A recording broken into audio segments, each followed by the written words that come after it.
Hello. Welcome to Time in the Studio.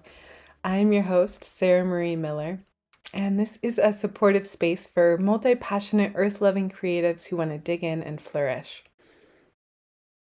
I just want to take a moment to honor the place that I stand, this land, and the people who came before, the Arapaho, the Ute, and the Cheyenne nations, this is also known as Boulder, Colorado. So I want to put out a big fat disclaimer. I'm getting into some health stuff today. I am not a doctor. I am an herbalist, and you should do your own research and consult with your doctor if you are planning to make any big changes. That said, I want to just get into, I was teaching a class recently on gut health, and there were so many questions and so many people interested in this course, and it was really fun and fascinating and wonderful to sit with people. And yeah, I really enjoyed it, and it made me realize how I want to teach more classes because it's so fun. And I also want to share some information with people because there's just a lot of misunderstandings and just complicated things that people do with food. And it doesn't need to be complicated. So I have a list of 6 things that you can do to help support your digestion. I'm going to run through them really quick and then get into the details of each thing. But there's rest, reflection, remove inflammatory triggers, replace with foods that are beneficial, repair the gut lining, repopulate the gut, and rebalance. So I found that these are the steps that can really make a big difference in gut health. So the first one, rest. Rest and the body heals and it's able to recharge. This is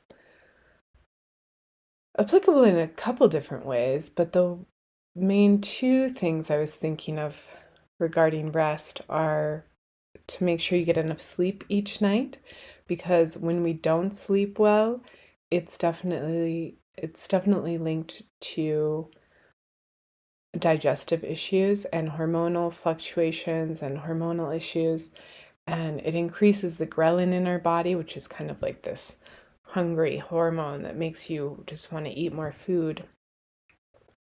And so if you get enough sleep, it reduces the ghrelin in the body and just helps you to feel more satisfied from the food that you do eat. And it just is it's more beneficial for the body. So the other thing that I thought of in terms of rest is intermittent fasting. So this is a really great thing to do. You can just, have a 10 to maybe 16-hour break each day where you don't eat food. So oftentimes that could look like, if it was like a 12 to 12-hour break, you stop eating at 8 p.m. and you wait until 8 a.m. to eat again. So that's really simple. If you can stretch that out a little bit more, sometimes that can be really helpful as well. I want to take a moment here to say I'm not saying don't eat. This is not encouraging you to stop eating, but just to make that window more specific and also to resist the urge to snack. The best thing that I've found to make this possible is to get a good balance of fat, fiber, and protein in each meal. So if you can just make sure that there are healthy fats in each meal, as well as lots of fiber from plant foods and either beans or vegetables, and then to make sure that there's a lot of protein. So protein, fat, and fiber in each meal really helps you to feel totally sustained, and you're less likely to have hunger pangs. You're more likely to just have a more sustained way of eating. Up next is reflection. So to reflect a little bit on what you're eating, if you can be more mindful when you're eating and chew your food really well. There's this saying somebody told me years ago, chew your food, drink your food and chew your drinks. So that means kind of like swishing. If you're having a beverage, swishing it around in your mouth for a minute to really activate those enzymes, those digestive enzymes. And when you're eating food, to chew it really well. So it's almost like, smoothie consistency. Like it just really helps to break down the food and gives your digestive system a break because your mouth is doing most of the work.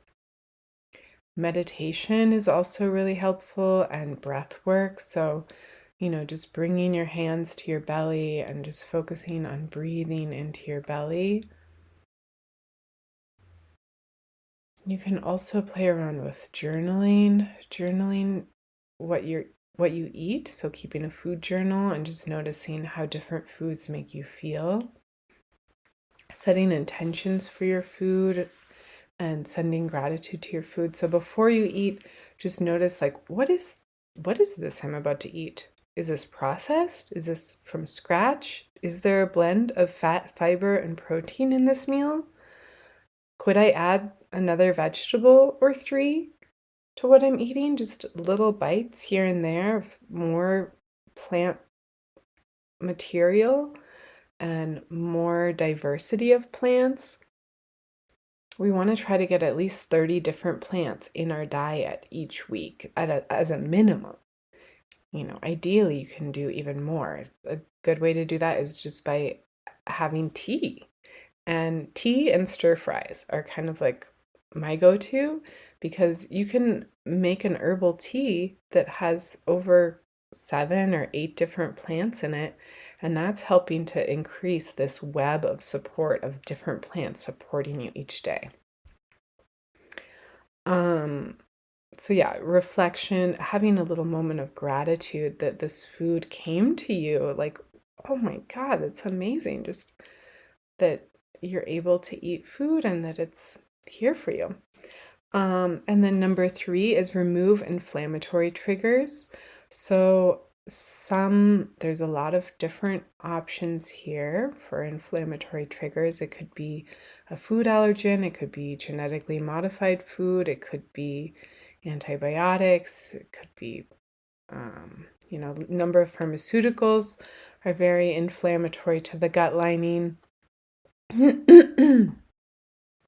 Food allergens, if you're allergic to a food, can be very inflammatory. The most common inflammatory triggers for food allergens are gluten and dairy, but some other ones are nightshades and peanuts and eggs. So those are some things that may also be problematic. So just to be aware of, if you can remove those triggers, it can make a world of difference.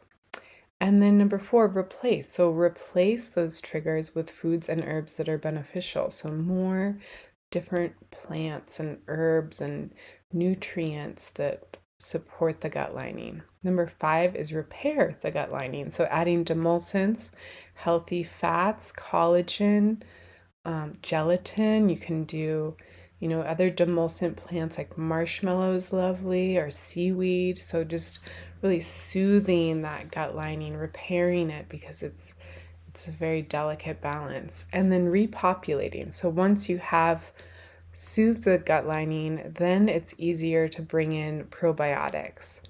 So you can bring in a mixture of bitter plants, aromatics, and fermented foods.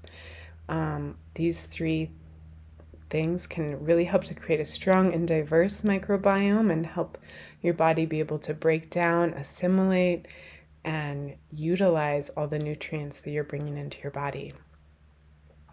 So yeah, those are my top 6 ways to improve your gut microbiome. Again, rest, reflection, remove inflammatory triggers, replace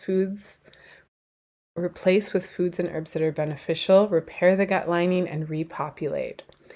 And I also made a handy dandy little list of 60 things that you can do to improve your gut health today. Most of them are free or very affordable, and you can get that list for free over at my website, timeinthestudio.com. And Also, if you're interested in more information like this, you can join my Patreon. I have tons of exclusive handouts, videos, exclusive full-length audio, interviews with people, extra information that I provide there. So it's a really fun space. And yeah, thank you for considering that. That's just at patreon.com/time in the studio. And thanks for being here, listening and sharing and leaving your reviews on Apple Podcasts. That makes a big difference. And a big thanks to my friend Erin Travers for the intro and outro music for the podcast. And I hope you are faring well during these wild days, and may our efforts benefit all beings. I know sometimes it feels selfish to take care of yourself, but we have to take care of ourselves in order to do bigger work in the world and to help take care of others. So do what you can today to make sure that you're well tended to so that you may benefit other people through the work that you do. Sending lots of love to you and to all around the world.